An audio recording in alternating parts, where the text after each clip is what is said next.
دا مریم برایټ نومیږي. 15 کلنه ده او هر شپه په دې پشخانه کې ویده کیږي. تر اوسه ملاریا شوې نه ده. مور یې علي نافي برایټ هغه طریقه تشریح کړه چې د دې مرګوني مرض د مخنیوي لپاره یې کوي. موږ د چټلو او لاړو اوبو په لرې کولو، د ونو او شنو بوټو په پرې کولو د ملاریا مخه نیسو او په پشخانو کې ویده کیږو. خو اوس میرمن برایټ دې ته مجبوره شوې ده چې خپل کلیشیو پریږدي او خپل ماشوم ته د ملاریا ضد واکسین وکړي. دا به په نړۍ کې لومړنۍ مور وي چې خپل ماشوم واکسینوي. د GSK شرکت 30 کلن زیار وروسته د ملاریا ضد لومړنی واکسین تولید کړی دی چې په مالاوي، کینیا او غانا هیوادونو کې تطبیقیږي. د GAVI شرکت د همدې واکسین اتحادیه بلل کیږي چې مالی تمویل یې ورکړی.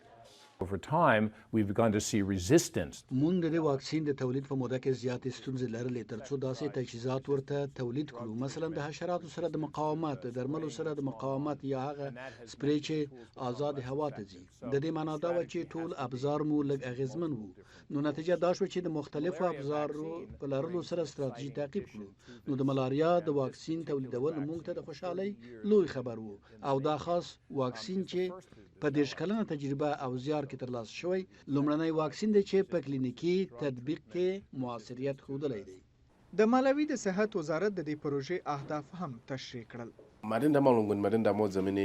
ملاریا د مالاوي په شمول په ټول افریقا کې یو له وژونکو مرضونو څخه ده. په مالاوي کې هغه ناروغان چې روغتونونو ته مراجعه کوي 40% په ملاریا مبتلا وي او اکثریت یې ماشومان دي.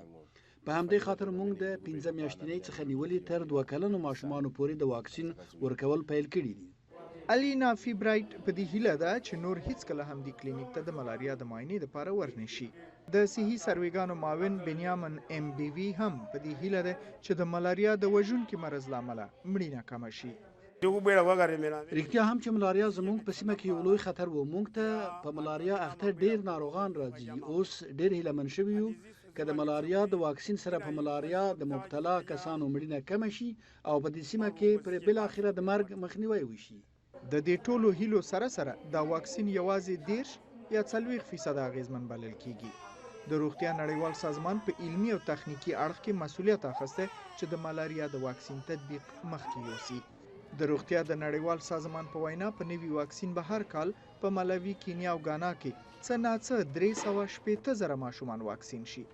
او د ملګرو ملتونو د ماشومانو څانګې یا یونیسف ټینګار کړی دی چې اړین خلک باید لا هم پشخانې وکاري، د حشراتو ضد سپری وکاري او د نورو طریقو کار واخلي ترڅو د ملاریا د ماشو له چیچلو خوندي شي.